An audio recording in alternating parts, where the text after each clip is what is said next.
Hello everyone, welcome to my channel online GS by Diwakar.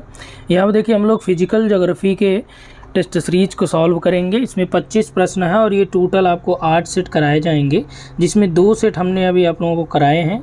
ठीक है, उसी का ये वीडियो हम लोग कर रहे हैं। इसमें इसका PDF यदि आप चाहते हैं तो हमारे official channel online GS by Diwakar पे भी वॉच कर सकते हैं, जो आपका टेलीग्राम पे भी मिल जाएगा। इसके अलावा यदि आप ऐप डाउनलोड कर लेंगे तो ऐप पे भी हम इसको फ्री स्टडी मटेरियल में ये पूरा टेस्ट जो है, जो 8 सेट है, उसका PDF डेली आपको वहाँ पे प्रोवाइड करा देंगे। ठीक, इसके अलावा जो हमारे कोर्सेज चल रहे हैं, चाहे आप TGT PGT की तैयारी कर रहे हैं, UGC नेट JRF की, यहाँ तक कि एकलव्य मॉडल स्कूल का भी बहुत ही कम फीस में आपका ये पूरा टेस्ट सीरीज के साथ बैच स्टार्ट हुआ है। इसका जनरल पेपर का भी वहाँ पे टेस्ट सीरीज है, उसको भी आप देख पाएंगे कहाँ पे, GS बाय दिवाकर एप्लीकेशन जो है वो प्ले स्टोर पे मिल जाएगा। ठीक है, या आप हमें इस नंबर पे व्हाट्सअप कर सकते हैं, जहाँ आपको कंप्लीट डिटेल उपलब्ध करा दिया जाएगा। ठीक है, 8318011238 पर। यहाँ आपको RPSC असिस्टेंट प्रोफेसर के फुल बैच भी अवेलेबल हैं। इसके अलावा 1 अगस्त से टेस्ट सीरीज़ भी आपकी चालू होने वाली है और बहुत ही शानदार टेस्ट सीरीज होने वाली, जो आपकी 2 महीने से ज़्यादा टाइम तक वो आपका पूरा प्रैक्टिस बैच चलेगा ही। ठीक, तो यहाँ पे देखिए जो पहला प्रश्न है उसको देखिए। ये प्रश्नों का स्तर जो इसमें रखा गया बहुत ही अच्छा रखा गया है। इसमें देखिए एक आप टॉपिक पढ़ेंगे, जैसे सूर्य तब पढ़ रहे हैं तो इसके बारे में कुछ इन्फॉर्मेशन है, उसके बाद यहाँ पे ऑप्शन है। ठीक, तो ये टेस्ट सीरीज जो है आपके सिविल सर्विसेज के दृष्टिकोण से भी महत्वपूर्ण है, और आपका UGC नेट JRF हो गया, assistant professor Rajasthan, UP MP, ठीक है, हर जगह के लिए ये आपका यूज़फुल रहने वाला है। तो यदि आप इस चैनल पे पहली बार आए, चैनल को सब्सक्राइब करके बेल आइकन को क्लिक कर लीजिए और अपने मित्रों तक शेयर कर दीजिए। जल्द ही 1 तारीख से आप लोगों को एक बहुत ही महत्वपूर्ण सूचना और फ्री क्लासेस की सूचना, जैसे आप लोग क्या करते हैं कि ज्योग्राफी का PYQ सबसे ज़्यादा जो आप लोगों के मैसेज आते हैं, सर PYQ के टेस्ट सीरीज, यानी कि PYQ जो प्रीवियस ईयर क्वेश्चन हो, चाहे UGC नेट का हो, TGT PGT, राजस्थान का असिस्टेंट प्रोफेसर, UP का असिस्टेंट प्रोफेसर, तो इसके लिए हम लोग एक अलग कार्यक्रम की शुरुआत करने वाले हैं, जिसमें आपका उस पूरे चैनल पे क्या होगा, केवल प्रीवियस ईयर पेपर, ठीक, अब तक का जितना हुआ है UPSC से लेके सिविल सर्विसेज यानी से उससे लेके TGT PGT नेट JRF, सारा जो प्रीवियस ईयर पेपर है उसका सॉल्व वीडियो सॉल्व भी PDF भी एक स्पेशल चैनल पे प्रोवाइड कराया जाएगा। ठीक, तो इसको देखना मत भूलिएगा, क्योंकि कोई भी एग्ज़ाम आप देते हैं, यदि वहाँ पे मान लीजिए 100 प्रश्न आ रहा है तो 30 से 40 प्रश्न ऐसे होते हैं जो आपके इसी प्रीवियस ईयर से होते हैं, और इसको अगर आप डिटेल्ड में सॉल्व कर लेंगे तो कम से कम 50 से 60 प्रश्न जो आपके एग्ज़ाम में आएंगे वो इसी से रिलेट होके हो जाता है। ठीक है, और UGC नेट यदि आपको पास करना है तो previous year paper most important है आपके लिए। ठीक, तो चलिए पहला प्रश्न देखते हैं, बातें बहुत हो गई अभी। पहला प्रश्न है कि निम्नलिखित में से कौन सा कारक धरातल पर प्राप्त होने वाले सूर्यातप को प्रभावित करते हैं। पहला है कि पृथ्वी का अपनी धुरी पर घूर्णन। ठीक है, यहाँ ध्यान रखिएगा क्या है, इंसुलेशन को प्रभावित करने वाले कारकों में से यहाँ पे दिया गया है कि पृथ्वी का अपनी धुरी पर घूर्णन करना, सूर्य की किरणों का झुका होना, ठीक है, दिन की अवधि, वायुमंडल की पारदर्शिता और स्थल विन्यास। तो इसमें देखिए ऑप्शन जो आपका मेंशन किया गया है 1 2 3 4 2 4 5 1 3 5 1 2 3 4 5। ठीक है, तो सबसे पहले तो आप सूर्यातप को समझ लीजिए कि सूर्यातप होता क्या है। ठीक है, इसको थोड़ा जूम कर दे रहे हैं। सूर्यातप यानी कि सन का लाइट जो आपका कहाँ पे, अर्थ पे पड़ता है, तो यही कह रहा है कि सूर्य का जो प्रकाश है धरातल पे पड़ता है, इसको प्रभावित, यानी कि ये सूर्य का जो प्रकाश यहाँ पे आ रहा है किन किन कारणों से प्रभावित हो सकता है।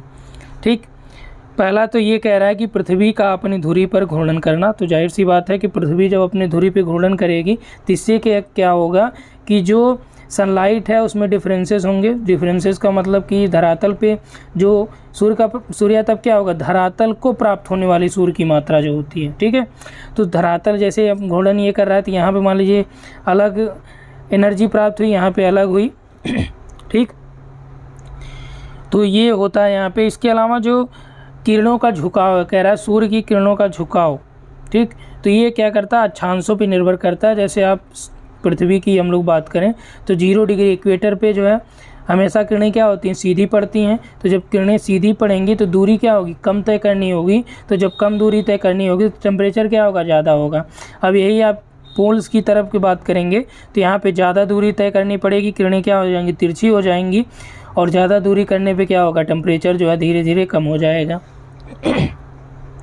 यहाँ तक क्लियर हुआ, ठीक है।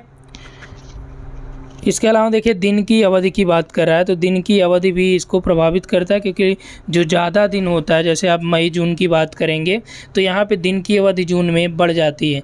तो दिन की अवधि जब आपकी बड़ी होगी तो क्या होगा, टेम्परेचर दिन में, चूँकि दिन ज़्यादा बढ़ा है तो सूर्य तप दिन में ज़्यादा प्राप्त होगा, ठीक है। तो इससे क्या होगा, तो ये भी तो सूर्य तप को प्रभावित किया है ना, ठीक है। वायुमंडल की पारदर्शिता, पारदर्शिता यानी कि मान लीजिए धूल के कण ढेर सारे यहाँ पे हो जाएं तो ये क्या होंगे, आपका वायुमंडल पारदर्शी होगा नहीं, ठीक है।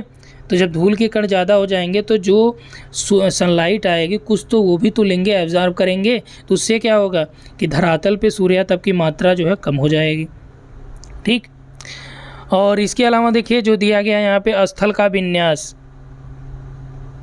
ठीक है, यानी स्थल जो है उसके बनावट की बात कर रहा है, उसके विन्यास की बात कर रहा है। तो ये भी आपका इसको प्रभावित करता है।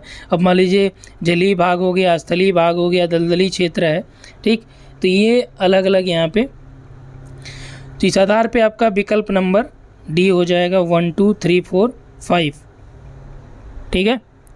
ये आपका क्लियर हुआ। चलिए अगला देखिए, यहाँ पे कह रहा है कि सीढ़ीदार खेत का निर्माण करना मृदा संरक्षण की एक विधि है। ये देखिए आपका यूजीसी नेट में भी पूछा है, असिस्टेंट प्रोफेसर में भी पूछा गया है, ठीक है। और सिविल सर्विसेज के दृष्टिकोण से भी आपका ये बहुत ही इम्पोर्टेंट है। कह रहा है कि जो सीढ़ीदार खेती की जाती है, ठीक है। चलिए ये आपका पूरा ऑप्शन इसी में आ गया है, तो ये अच्छा हुआ है, यहाँ से आपका क्लियर हो जाएगा।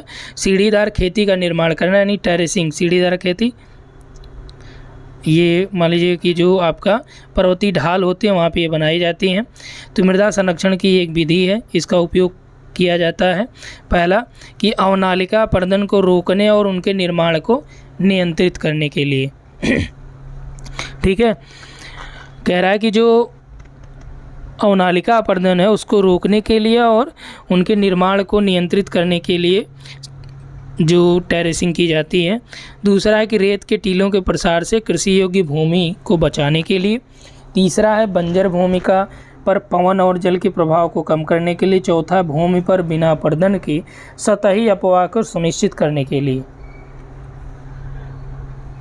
ठीक है। तो जो आपका देखिए रेत के टीले की, अब अवनालिका अपरदन आपका हो गया, रेत के टीलों की बात कर रहे हैं तो ये कहाँ पे होगा, ये आपका शुष्क वाले क्षेत्रों में होता है या अर्ध शुष्क क्षेत्रों में ये चीज़ें होंगी, ठीक है। और यहाँ पे बंजर भूमि पर पवन और जल का प्रभाव कम करने के लिए अवनालिका, तो बंजर भूमि आपका सीधा होगा, तो यहाँ पे सीढ़ीदार खेती की बात ही नहीं करना है भाई। और दूसरी चीज़ की वो बंजर भूमि है, बह जाए, कट जाए, गड्ढा हो जाए, ठीक है, उससे आपको विशेष फ़र्क नहीं पड़ना है, क्योंकि वो भूमि क्या है, बंजर है, उसको उपजाऊ बनाया जा सकता है। तो यहाँ पे कह रहा है कि पवन और जल के प्रभाव को कम करने के लिए, तो बंजर भूमि आपकी सपाट भी हो सकती है, ढलुआ हो सकती है, तो लेकिन इस पर टेरिस आप क्यों बनाएंगे भाई। डी देखिए भूमि पर बिना अपरदन के सतही अपवाह को सुनिश्चित करने के लिए, तो भूमि पर बिना अपरदन के सतही जो अपवाह होंगे उसके लिए क्या आप जो है टेरिसिंग करेंगे, उसके लिए आप नालियाँ बना सकते हैं, ठीक है।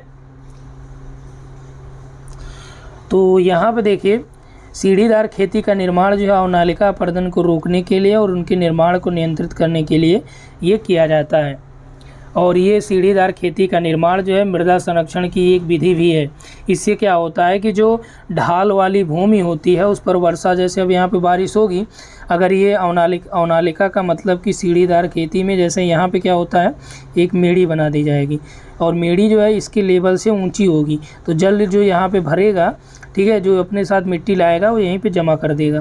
फिर जो पानी एक्स्ट्रा होगा वो इस मेड़ से ऊपर नीचे दूसरे में आ जाएगी, फिर इसमें जमा होगा, जो आपका मृदा कट के आएगी। इसी तरह से क्या होगा कि यहाँ पे मृदा का ये संरक्षण हो जाता है।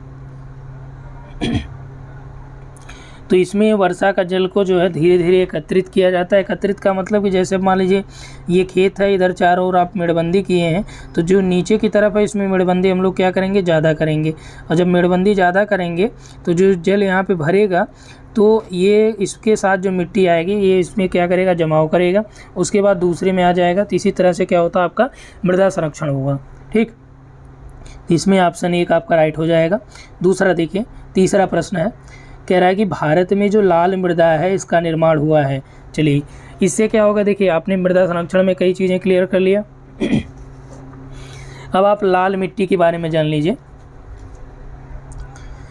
लाल मिट्टी का निर्माण हुआ, कह रहा है कि कम वर्षा वाले क्षेत्रों में भूरी वन मृदा के अपक्षय के कारण, उच्च वर्षा वाले क्षेत्रों में बलुआ पत्थर और क्वार्टजाइट के अपक्षय के कारण। तीसरा है कि कम वर्षा वाले क्षेत्रों में रवेदार आग्नेय चट्टानों के अपक्षय के कारण। उच्च वर्षा वाले क्षेत्रों में सेल या चूना चट्टानों के या चूना पत्थर के अपक्षय के कारण। ठीक, तो जो लाल मिट्टी है इसका विकास बेसिकली आपका कहाँ पे, डेक्कन प्लेट्यू या उसके पूर्वी तरफ या दक्षिणी भागों में ये पाया जाता है। अभी देखिए आपका यूजीसी में एक प्रश्न पूछा गया था कि लाल मिट्टी का विस्तार क्या महाराष्ट्र में भी है। हाँ, महाराष्ट्र के दक्षिणी भागों में आपका रेड सॉइल पाई जाती है, तो ध्यान रखिएगा। ठीक है, या पश्चिमी घाट का जो पिडमॉन्ट एरिया है वहाँ पे भी, पिडमॉन्ट का मतलब पश्चिमी घाट कहाँ से आ गया, ये देखिए आपका पूर्वी घाट हो गया, ये पश्चिमी घाट हो गया। तो पिडमॉन्ट यानी कि पर्वत के पदी क्षेत्रों में, यहाँ पर देखिए जो महाराष्ट्र का दक्षिणी पार्ट कुछ आता है इसमें आ जाएगा आपका पुणे वगैरह का। ठीक है, तो जो इसमें एक लाल पट्टी, लाल मिट्टी की एक आप कह सकते हैं कि पट्टी ही विकसित है। ठीक है, जिसे लाल दोमट मृदाएं भी कहा जाता है। इसके अलावा लाल मिट्टी जो आपका या पीली मिट्टी जो है छत्तीसगढ़ या मध्य गंगा मैदान उड़ीसा में भी पाई जाती है। और इनका जो लाल रंग है ये आपका जो आग्नेय चट्टानें हैं, रवेदार आग्नेय चट्टानें हैं, ठीक, उनके अपक्षय के कारण होता है, क्योंकि इसमें जो है लोहे की मात्रा होती है और लोहे के ऑक्साइड की वजह से ही जो मिट्टी में लाल रंग आपको दिखाई देता है वो इसी वजह से दिखाई देता है। ठीक है, और इसकी वजह से क्या होता है, ये जलयोजी जब हो जाती हैं तो ये धीरे धीरे पीली भी दिखने लगती हैं। तो लाल और पीली में बहुत ज़्यादा डिफरेंस मत समझिएगा। ठीक, तो जहाँ एक तरफ हम लोग बात करें कि लाल मिट्टी या पीली मृदाएं एक हद तक जो है सामान्यतः उर्वर भी होती हैं, लेकिन दूसरी तरफ जो उच्च भूमियों पे पाई जाने वाली मोटी मृदाएं होती हैं वो क्या होती है, अनुर्वर होती हैं। तो लाल मिट्टी में किस चीज़ की कमी होती है, नाइट्रोजन की, फास्फोरस की, ठीक है, और ह्यूमस की मात्रा की कमी होती है। तो ये आप ध्यान रखिएगा। इस आधार पे हम लोग किसको कर सकते हैं, रवेदार आग्नेय चट्टानों में कम वर्षा वाले जो क्षेत्र हैं वहाँ पे इनके अपक्षय से क्या होता है, लाल मिट्टी का निर्माण होता है, क्योंकि जो रवेदार आग्नेय चट्टानें होती हैं उसमें आयरन्स के पार्टिकल पाए जाते हैं। ठीक, कितना क्लियर हो गया, 3 नंबर तक हो गया। 4 नंबर पे आ जाइए। 4 नंबर में कह रहा है कि निम्नलिखित में से कौन सी स्थिति भारत में उष्णकटिबंधीय सदाबहार वनों के विकास में सहायक है। चलिए यहाँ पे देखिए आपका कह रहा है कि उष्णकटिबंधीय सदाबहार वन। ठीक है, उष्णकटिबंधीय सदाबहार वन कहाँ पे पाए जाएंगे, इक्वेटर पे, 0 डिग्री पे। ठीक, तो पश्चिमी घाट के पश्चिमी ढाल की स्थलाकृति कह रहा है कि कौन सी स्थिति भारत में इन वनों के लिए या इन वनों के विकास में सहायक होती है। ठीक, तो इन वनों के जो गुण हैं, जैसे वो इक्वेटोरियल क्लाइमेटिक कंडीशंस में जो इनके गुण हैं वही आपके इसके हो जाएंगे। ठीक, तो यहाँ पे देखिए आपका पश्चिमी घाट के पश्चिमी ढालों पे, तो ये आपका राइट है। 200 सेंटीमीटर से अधिक वर्षा प्राप्त करने वाले उष्ण और आर्द्र प्रदेश, ये भी सही है, क्योंकि यहाँ पे इक्वेटोरियल बेल्ट में जो है 200 सेंटीमीटर से अधिक होती है। जो उष्णकटिबंधीय सदाबहार वन है वहाँ पे इतनी वर्षा लाजमी है। ठीक है, और उसके बाद देखिए जो पश्चिमी घाट के पश्चिमी ढालों पे भी आपका 200 सेंटीमीटर से भी ज़्यादा वर्षा की प्राप्ति होती है। तीसरा देखिए दिया है कि 35 डिग्री सेल्सियस से ऊपर का औसत वार्षिक तापमान होता है। तो यहाँ पे आपका इतना टेम्परेचर नहीं होता, बल्कि यहाँ पे टेम्परेचर लगभग 22 के आसपास होता है।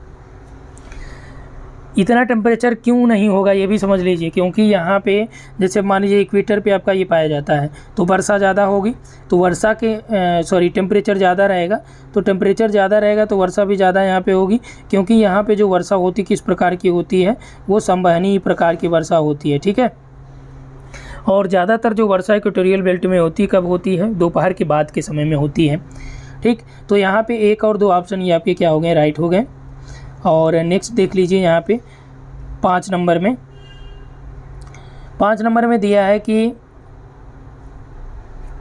तो ये तो आपका क्लियर हो गया ना कि पश्चिमी ढालों पे आपका सदाबहार वन पाए जाते हैं, पूर्वोत्तर पहाड़ियों में, पूर्वोत्तर क्षेत्र में, ठीक। इसके अलावा अंडमान निकोबार द्वीप समूह में, ठीक है, पूर्वोत्तर मान लीजिए, इधर आपका अंडमान निकोबार हो गया, ये पश्चिमी ढाल हो गया, यहाँ पे आपका सदाबहार वन पाए जाते हैं, उष्णकटिबंधीय सदाबहार, ठीक है। तो ये भी लगभग इक्वेटर पे ही आपका आ जाएगा। अब नेक्स्ट है कि विषुव के दौरान दुनिया के सभी हिस्सों में दिन रात बराबर होते हैं, ठीक। विषुव के दौरान जो है कह रहा है कि दुनिया के सभी हिस्सों में दिन रात बराबर होते हैं। विषुव प्रत्येक वर्ष जून और दिसंबर के महीनों में आते हैं। कह रहा है कि कौन सा कथन यहाँ पे सही है, ठीक है।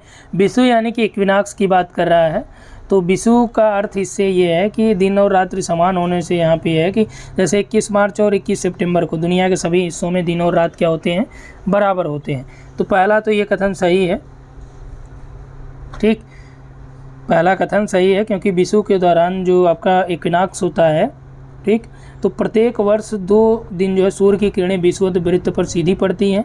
तो ऐसा आमतौर पर 21 मार्च को और 21 सितंबर के आसपास होता है। हालांकि यह तिथि बदलती रहती है, क्योंकि प्रत्येक वर्ष जो है 365 दिनों का नहीं होता है, ठीक। इसलिए जो आपका कथन 2 है ये सही नहीं है। देखिए 365 सही, 1/4 इसमें देखिए अंतर होता है, कभी एक दिन ज़्यादा जब आपका लीप वर्ष आ जाएगा, ठीक, तो फरवरी आपकी बढ़ जाती है। तो इसमें कह रहा है कि ये हमेशा जो है इसमें स्थिति में थोड़ा ना थोड़ा बदलाव होता है। बदलाव का कारण भी क्या है कि पृथ्वी जो है इलेक्ट्रिक तल पे आपका 66.5 डिग्री क्या है, इसका अक्षीय झुकाव के साथ सूर्य का रिवोल्यूशन करती है, और इससे क्या होता है कि जो मध्याह्न है वो सूर्य की स्थिति में थोड़ा बहुत बदलाव का अनुभव भी करता है, ठीक है। और यदि हम लोग बात करें कि जो मार्च वाला इक्विनॉक्स है, ठीक है, इसके बाद जो है सूर्य उत्तर की ओर बढ़ता है, और लगभग 21 जून को जो है कहाँ पे, कर्क रेखा पे, 21 जून को कर्क रेखा 23.5 डिग्री उत्तर में ये आपका पहुँच जाता है। 21 जून को कहाँ पे, कर्क पे, कैप्रिकॉर्न पे पहुँच जाएगा, ठीक। और इस समय क्या होता है कि जो उत्तर में, यानी उत्तर में समर सोलिस्टिक जिसे हम लोग कहते हैं, तो ये जून अयनांत या समर सोलिस्टिक के रूप में इसे जाना जाता है। इस समय उत्तरी गोलार्ध में सबसे बड़ा दिन और सबसे छोटी रात होती थी, ध्यान रखिएगा। उत्तरी गोलार्ध में सबसे बड़ा दिन 21 जून को और सबसे छोटी रात जो है इसी दिन को होती है, और इसे हम लोग समर सोलिस्टिक भी कहते हैं, ठीक है। और ये स्थिति कब होती है, 21 जून को, क्योंकि जो आपका मार्च इक्विनॉक्स होता है, मार्च का मतलब 21 मार्च को, उसके बाद जो सूर्य क्या होता है आपका उत्तरी गोलार्ध की तरफ बढ़ता जाता है, और 21 जून को आपका कर्क रेखा पे सीधा पड़ता है, ठीक। 22 दिसंबर को सूर्य कहाँ होता है, मकर रेखा पे होता है। तो 22 दिसंबर को सूर्य जो मकर रेखा पे होता है, इस समय जो है दक्षिणी गोलार्ध में, ठीक, इस समय क्या होता है, इसे हम लोग विंटर सोलिस्टिक बोलते हैं, इसके रूप में जाना जाता है, दक्षिणी अयनांत के रूप में इसे जानते हैं, क्योंकि दक्षिणी गोलार्ध में इस दिन सबसे लंबा दिन होगा और सबसे छोटी रात होगी, ध्यान रखिएगा इसको, ठीक। दक्षिणी गोलार्ध में इस समय, और इसी समय 22 दिसंबर को उत्तरी गोलार्ध में सबसे छोटा दिन, सबसे लंबी रात होगी, और 22 जून को दक्षिणी गोलार्ध में सबसे छोटा दिन और सबसे बड़ी रात होगी। ध्यान रखिए 21 जून को जो बड़ा दिन होगा उत्तरी गोलार्ध में होगा, 22 दिसंबर को जो बड़ा दिन होगा वो दक्षिणी गोलार्ध में होगा, ठीक। और यही जो कर्क और मकर रेखा है, यही आपका इनके सीमाओं का निर्धारण भी करते हैं, ठीक। तो इतना आप लोगों का क्लियर हो ही गया होगा। और सर्वाधिक जो टेम्परेचर भी पाया जाता है वो आपका आंका जाता है कहाँ पे, कर्क और मकर पे भी आंका जाता है, जबकि पड़ता कहाँ पे, इक्वेटर पे है। इक्वेटर पे क्यों नहीं मापा जाता, क्योंकि वहाँ पे आपका रेनफॉल भी प्रॉपर होता रहता है, जबकि कर्क और मकर पे सबसे मैक्सिमम टेम्परेचर काउंट किए जाते हैं। ठीक, तो यहाँ पे आपका जून और दिसंबर के दौरान जो है, यहाँ पे कह रहा है कि जो विषु है ये जून और दिसंबर के दौरान आते हैं प्रत्येक वर्ष, तो ये फिक्स नहीं है। ठीक है, इक्विनॉक्स की हम लोग बात करें तो 21 मार्च और 21 सितंबर है, तो इसलिए 2 रॉन्ग है, ये आपका सही है। इस समय दुनिया के अलग अलग हिस्सों में दिनों रात बराबर होते हैं, 21 मार्च को और 21 सितंबर को। तो फर्स्ट वाला ऑप्शन यहाँ पे राइट हो जाएगा। ठीक है, चलिए नेक्स्ट आप पे, भूमध्यसागरीय क्षेत्र के संदर्भ में निम्नलिखित में से कौन सी ठंडी स्थानीय पवनें हैं। ठंडी स्थानीय पवनों की बात कर रहा है, सिरोको है, मिस्ट्रल है, बोरा है। ठीक, तो यहाँ पे देखिए सिरोको क्या है, ये ठंडी नहीं बल्कि क्या है, गर्म पवन है। ये सहारा मरुस्थल से उत्पन्न होती है और गर्म और धूल भरी पवन होती है। ठीक, बाद में ये धीरे धीरे जो है सिरोको क्या होती है, मरुस्थल के आंतरिक भागों से ठंडे भूमध्य सागर की ओर चलती है। तो यदि हम लोग बात करें तो ये जो आपका है अफ्रीका, यहाँ से आपका इधर की तरफ सिरोको चलती है। इधर आपका देखिए डॉक्टर विंड चलती है, जिसे डॉक्टर विंड क्यों कहते हैं, क्योंकि ये गर्म पवन है और यहाँ की जो ह्यूमस होती है उसको क्या करती है, ऑब्जर्व कर देती है और मौसम सुहाना बना देती है। ठीक है, तो इतना आप लोगों का क्लियर हुआ। और दूसरा, इसे जो आपका डॉक्टर विंड है इसे हरमट्टन भी कहते हैं।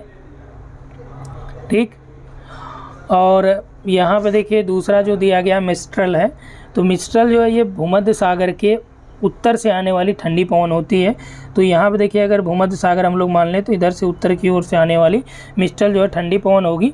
और ये कहाँ पे चलती है, जो राइन घाटी है, राइन नदी घाटी, वहाँ पे ये आपका चलती है, प्रवाहित होती है। आल्पस और सेंट्रल जो मैफिक है, ठीक है, मैसिफ है, सेंट्रल मैसिफ और आल्पस है, इन दोनों के बीच आपका ये मिस्ट्रल प्रवाहित होती है। ठीक, इनकी चरम परिस्थितियों की हम लोग बात करें तो इसके प्रवाह से जो है यहाँ पे ट्रेन पटरियों से उतर जाती है, ब्रेक उखड़ जाते हैं, क्योंकि इनका वेग जो है बहुत तीव्र होता है। लगभग 80 मील प्रति घंटे की रफ्तार से जो मिस्ट्रल है ये प्रवाहित होती है। तो मिस्ट्रल जो है हो गई ठंडी। बोरा की बात कर लें तो बोरा जो है ये भी आपका क्या है, ठंडी है, उत्तर पूर्वी पवन है। और बोरा जो कहाँ पे चलती है, ये आपका एड्रियाटिक सागर के तट पर ये प्रवाहित होती है। तो ये मिस्ट्रल की तरह ही है। ठीक है, ये यूरोप और भूमध्य सागर के बीच जो है दाबांतर के कारण इसकी उत्पत्ति होती है। तो यहाँ से आप देख सकते हैं जो एड्रियाटिक सी में चलती है वो बोरा हो गई। तो मिस्ट्रल और बोरा, ठीक है, मिस्ट्रल और बोरा क्या हो गई, दोनों ठंडी हो गई। तो दिए गए विकल्प के अनुसार आपका कौन सा हो जाएगा, 2 और 3 ही ऑप्शन सही हो जाएगा। ठीक है, चलिए 7 नंबर में देखिए, इसमें भी यहाँ पे देखिए कुछ बहुत सारी चीज़ें आपको बहुत इंटरेस्टिंग और बहुत नई मिल जाएंगी। यहाँ पे देखिए दिया गया है कि शिखर और उसकी अवस्थिति महेंद्रगिरी है, डोडा बेट्टा, अनाईमुडी और धूपगढ़ है। ठीक है, तो कह रहा है कि कौन सा जो है इसमें सही सुमेलित है। महेंद्रगिरी कहाँ पे है, पूर्वी घाट पे है, उड़ीसा में। ठीक है, महेंद्रगिरी। डोडा बेट्टा ये कार्डमम पहाड़ियों का हिस्सा है, तो ये गलत है। डोडा बेट्टा किस पे, नीलगिरी पे। ठीक है, नीलगिरी की सबसे ऊंची चोटी है डोडा बेट्टा। ठीक है, जिसकी ऊंचाई लगभग कितनी है, ये आपका 2637 है। ठीक है, और कार्डमम या इलायची की पहाड़ियाँ ये आपका दक्षिण में है सबसे, जिसे कार्डमम या इलायची की पहाड़ियाँ कहते हैं। तो ये आपका क्लियर हो गया यहाँ तक। और ये आपका जो अनाईमुडी, अन्नामलाई या मिसापुली माला, इनके बाद जो है चौथी सबसे ऊंची चोटी भी है पूरे दक्षिण भारत की। अनाईमुडी की बात कर लें, अनाईमुडी कहाँ पे है, तो ये जो नीलगिरी दे रहा है तो नीलगिरी में नहीं है। ठीक है, डोडा बेटा आपका कहाँ पे है, नीलगिरी में है। ठीक, तो जो यहाँ पे आपका दे रहा है कि अनाईमुडी, ये आपका एर्नाकुलम और इडुक्की ज़िले में स्थित है। इसकी ऊंचाई जो है ये 2695 मीटर है। ठीक है, तो सबसे ऊंची चोटी आपका ये हो जाती है 2695 मीटर अनाईमुडी है।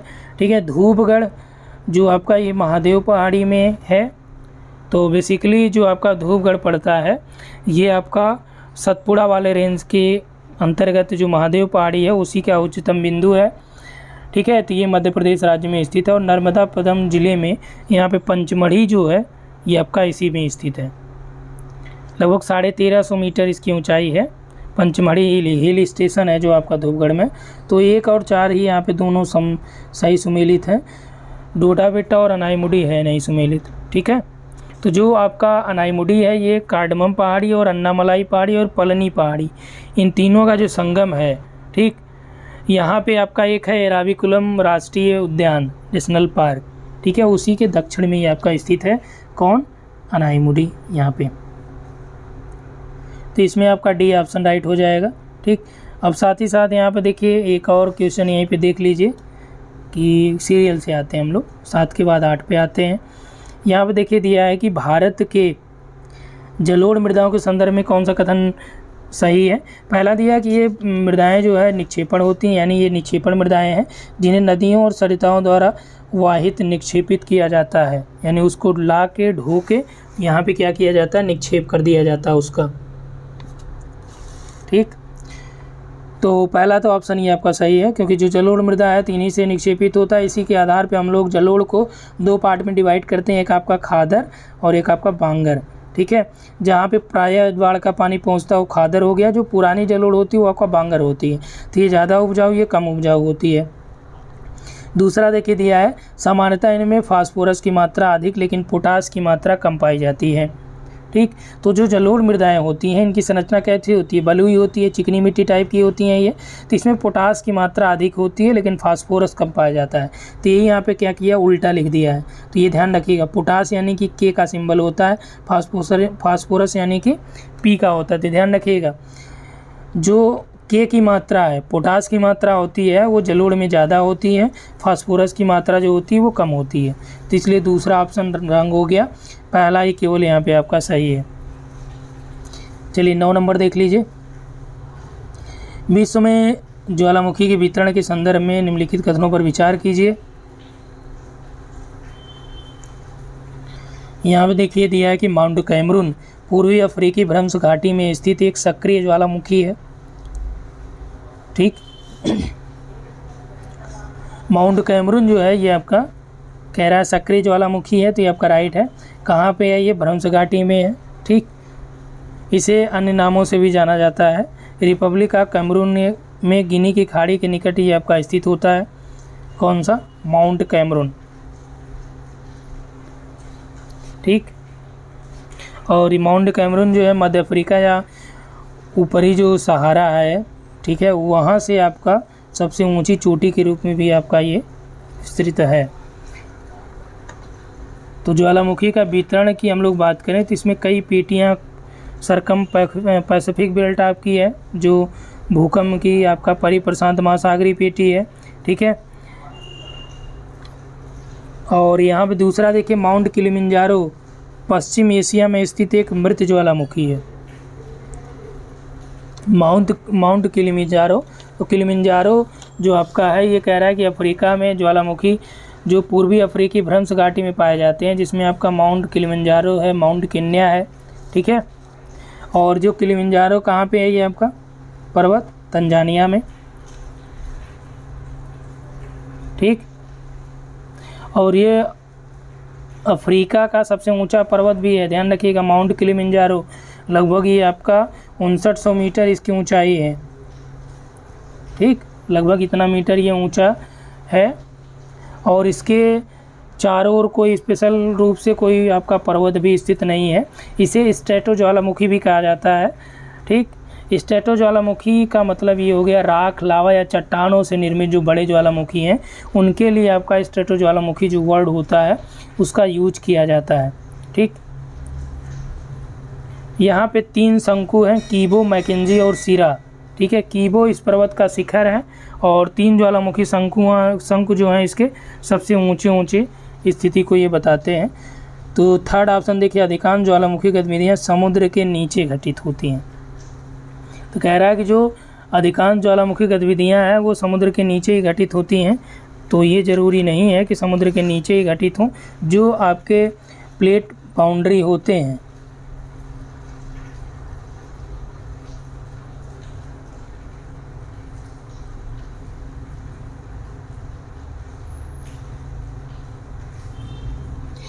यहाँ पे देखिए एक चीज़ और, ये आपका जो कैमरून है ये यहाँ पे मेंशन किया गया है, माउंट कैमरून कि पूर्वी अफ्रीकी भ्रंश घाटी में है। तो ये आपका ये वाला है, किलिमंजारो आपका भ्रंश घाटी का है। माउंट किलिमंजारो और माउंट केन्या जो ज्वालामुखी पर्वत हैं वो यहाँ पे हैं।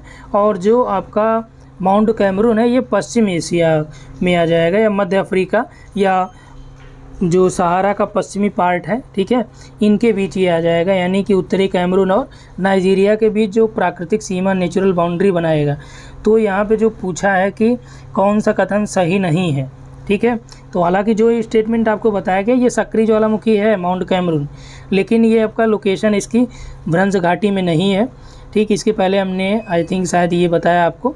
तो ये आपका कन्फ्यूज़न की वजह से उल्टा हो गया है, तो इसको समझिएगा। ये आपका क्या है कि मध्य अफ्रीका या पश्चिमी की तरफ है, यानी उप सहारा जो पश्चिमी भाग है वहाँ पे कैमरून और नाइजीरिया के बीच प्राकृतिक सीमा माउंट कैमरून बना रहा है। और किलिमंजारो जो है ये आपका भ्रंश घाटी का है, ठीक। तो भ्रंश घाटी में दो आपके हो जाते हैं, माउंट केन्या और माउंट किलिमंजारो, ठीक है। तो माउंट किलिमंजारो में हमने बताया आपको कि 3 आपके यहाँ पे शंकु हैं या पर्वतीय शंकुओं से आपका ढुका हुआ है। इसे स्ट्रेटो ज्वालामुखी शब्द भी दिया जाता है, यानी उसकी संज्ञा भी दी जाती है, ठीक। 3 शंकुओं में आपका कीबो, मैकेंजी और सिरा है। किलिमंजारो में कीबो, मैकेंजी और सिरा, ये 3 यहाँ पे क्या है, शंकुओं से आपका क्या हुआ है, ढका हुआ है, ठीक है। तो ये तो आपके राइट हो गए। तो यहाँ पे लेकिन गलत किस वजह से हो रहा है, ये देखिए यहाँ पे मेंशन किया गया, ये पश्चिम एशिया में है, ये मेंशन किया गया है पूर्वी अफ्रीका में है। अधिकांश ज्वालामुखी गतिविधियाँ समुद्र के नीचे घटित होती हैं।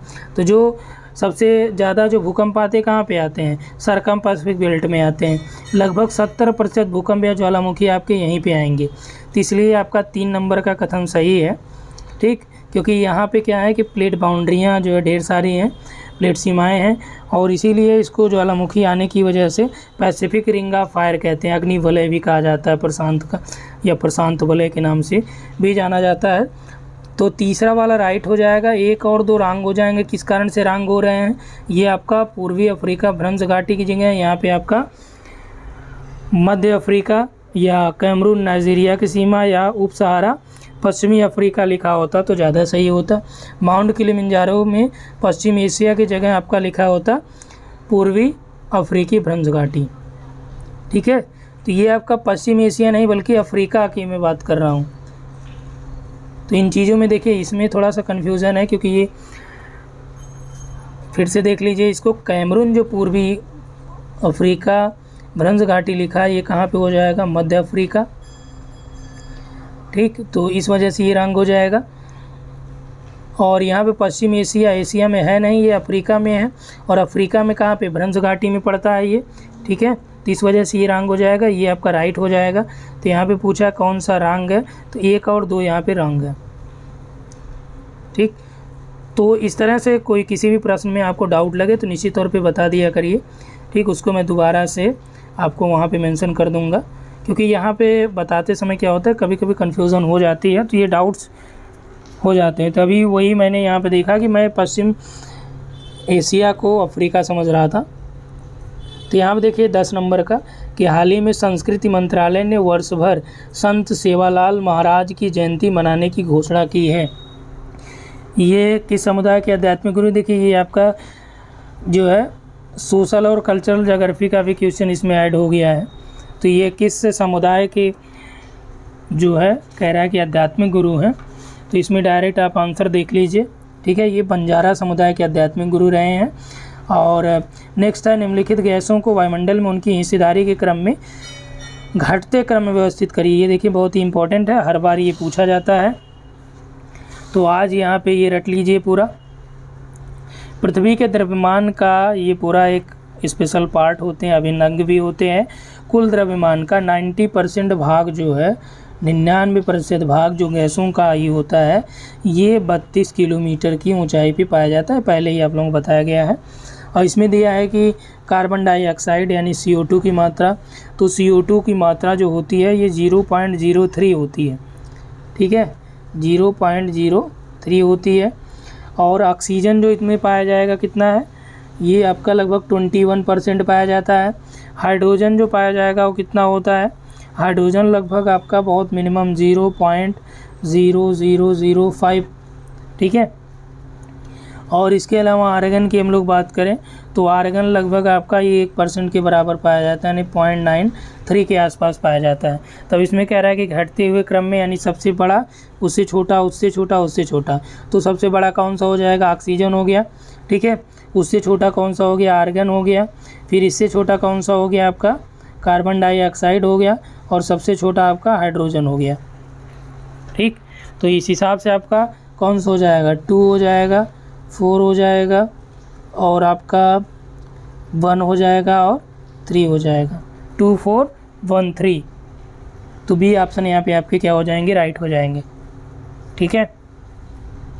तो ये ज़रूर आप ध्यान रखिएगा, ज़्यादातर ऑक्सीजन और कार्बन डाइऑक्साइड, आर्गन, ये सब ऑप्शन में दिए जाते हैं, ठीक है। 12 नंबर देखिए, भारत में गरसुप्पा जलप्रपात का निर्माण निम्नलिखित में से किस नदी पर हुआ है। तो गरसुप्पा जलप्रपात, इसे जोंग जलप्रपात या महात्मा गांधी जलप्रपात के नाम से भी जानते हैं। ये आपका कर्नाटक है, शिमोगा ज़िले में, ये शिमोगा ज़िले में है, ठीक है। शरावती नदी पे आपका है, कहाँ पे है, शरावती नदी में है। इस नदी का उद्गम भी कहाँ से होता है, पश्चिमी घाट से होता है, ठीक। तो ये आपका राइट हो जाएगा।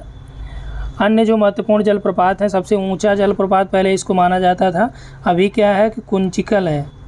कौन सा है, कुंचिकल, जो कहाँ पे स्थित है, वराही नदी पे, यहीं कर्नाटक में ही है, ठीक है। फिर आपका धुआंधार जो नर्मदा पे है, शिव समुद्रम आपका, तो ये कावेरी नदी पे शिव समुद्रम है, ठीक है। मांडवी नदी पे दूध सागर है, ये सारे इंपॉर्टेंट हैं। तो यहाँ पे आपका जो राइट आंसर बी हो जाएगा। तो कुंचिकल सबसे ऊंचा है, ये ध्यान रखिएगा। अगर ऑप्शन में कुंचिकल न रहे, गरसुप्पा रहे, महात्मा गांधी रहे, तो इसको लगाइएगा। अगला देखिए, डेटा दूतावास के संदर्भ में निम्नलिखित कथनों पर विचार कीजिए। यह सर्वरों का एक समूह होता है। अब देखिए, ये फर्स्ट पेपर का आ गया, ICT का क्वेश्चन है। डेटा एक दूसरे से संग्रहित करता है, डेटा एम्बेसी की बात कर रहा है, तो पहला राइट हो जाएगा। यह स्थानीय कानून के राजनयिक अनुमुक्ति प्राप्त करता विश्वास प्राप्त राष्ट्रों का एक भौतिक डेटा केंद्र है, ठीक। तो इसमें दोनों सही हैं। अब आगे देख लीजिए, भारतीय मानसून के बारे में 14 नंबर का है। भारतीय मानसून के संदर्भ में निम्नलिखित कथनों में से कौन सा उत्तर भारत में मानसून विच्छेद का सर्वोत्तम वर्णन करता है। तो उत्तर भारत में मानसून गर्त के साथ उष्णकटिबंधीय चक्रवातों की संख्या क्या होती है, कम हो जाती है। वर्षा करने वाली मानसूनी पवनें भारत के पश्चिमी तट के समांतर बहती हैं। इसमें देखिए जो दिया गया आपका कि कह रहा है कि मानसून विच्छेद कैसे होता है, इसका सर्वोत्तम वर्णन करिए, ठीक। तो यहाँ पे आपका जो दिया गया है पहला कि उत्तर भारत में मानसून गर्त के साथ उष्णकटिबंधीय चक्रवातों की संख्या कम हो जाती है और इसकी वजह से क्या मानसून विच्छेद हो जाता है। वर्षा करने वाली मानसूनी पवनें भारत के पश्चिमी तट के समांतर बहती हैं, तो ऐसा नहीं है। वर्षा करने वाली मानसूनी पवनें भारत के पूर्वी तट के समांतर बहती हैं, तो ऐसा नहीं है। पश्चिमी जेट स्ट्रीम उत्तर भारतीय मैदान पर अपनी स्थिति से क्या होता है, पीछे हट जाता है, तो ये भी आपका सही नहीं है, ठीक। तो सर्वोत्तम जो वर्णन कर रहा है कि उत्तर भारत में मानसून विच्छेद जो है मानसून गर्त के साथ उष्णकटिबंधीय चक्रवातों की संख्या कम हो जाने से क्या होता है कि उष्णकटिबंधीय अभिसरण क्षेत्र की स्थिति आ जाती है, ठीक है। इंटर ट्रॉपिकल कन्वर्जेंस जोन की स्थिति आ जाती है और इसकी वजह से क्या होता है, ये होता है। तो पश्चिमी तट पर मानसून विच्छेद तब होता है जब क्या होती हैं, जो आर्द्र पवनें होती हैं ये पश्चिमी तट के समांतर बहेंगे, तब क्या होता है, मानसून विच्छेद होता है। मानसून विच्छेद का मतलब क्या होता है कि विच्छेद का मतलब कि जैसे दक्षिण पश्चिम मानसून आ रहा है, ठीक, तो कुछ वर्षों तक कुछ समय तक ये वर्षा किया और इसके बाद अचानक जैसे वर्षा एक आध सप्ताह से अधिक समय तक ये वर्षा न हो, तो इसे क्या बोला जाता है, इसे मानसून विच्छेद कहा जाएगा। ठीक है, यानी कि मान लीजिए एक बार वर्षा हुई और जैसे अभी इस टाइम में आपका वर्षा हो रही, फिर अचानक जो है एक हफ्ते तक वर्षा ना हो, तो इसे हम लोग क्या कहेंगे, ये मानसून विच्छेद हो गया है, तो मानसून का ही टाइम पीरियड। ठीक है, तो ये आपका यहाँ तक क्लियर हो गया है। चलिए नेक्स्ट आते हैं 14 के बाद 15 नंबर में। अब देखिए प्रश्न बहुत ज़्यादा डिटेल्ड में भी हैं, बहुत बड़े बड़े भी हैं, तो इसमें हम लोग 15 प्रश्न देखेंगे। चूँकि 25 है तो 15 देख लीजिए, क्योंकि इतना ज़्यादा डिटेल में आपको बताने में यहाँ पे देखिए आपका वीडियो भी लंबा हो जाएगा।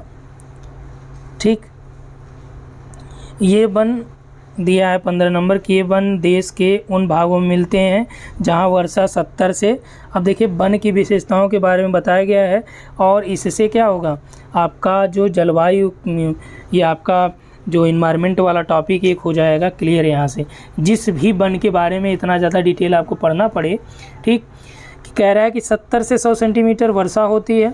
अधिक वर्षा वाले प्रायद्वीपीय पठार और उत्तर भारत के मैदानों में ये पार्क नुमा भूदृश्य भी बनाते हैं, जहां आमतौर पर सागवन और पेड़ों के बीच हरी भरी घास होती है। तो पेड़ कौन से हो गए, सागवन।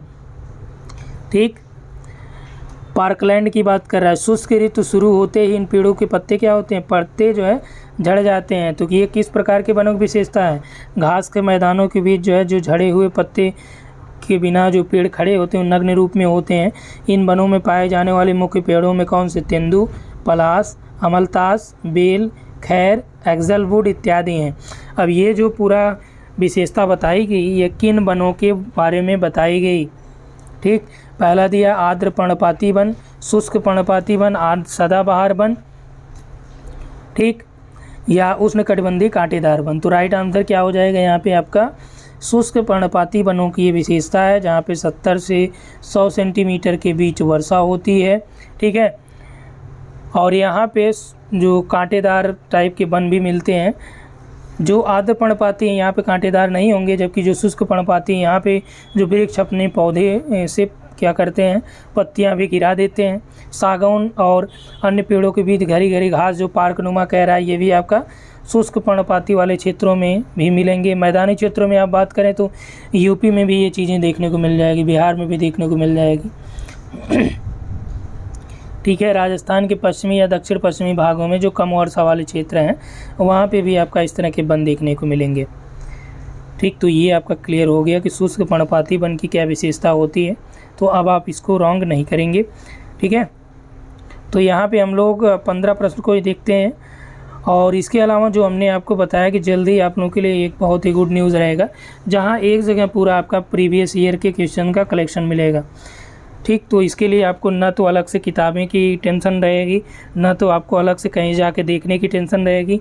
एक ही प्लेटफॉर्म पे मैंने कोशिश ये किया कि एक ही प्लेटफॉर्म पे पूरा ज्योग्राफी का आपको यहाँ पे क्वेश्चन अवेलेबल कराया जाए, चाहे यूजीसी नेट का हो, TGT, PGT, assistant professor, government degree college, ठीक है, या आपका राजस्थान, एमपी, किसी भी स्टेट की बात करेंगे, हर जगह का प्रैक्टिस सेट जो अलग अलग मार्केट में किताबें हैं वो भी आपके उनके भी प्रैक्टिस सेट आपको यहाँ से मिल जाएंगे और ये टोटल आपका फ्री ऑफ कॉस्ट रहेगा।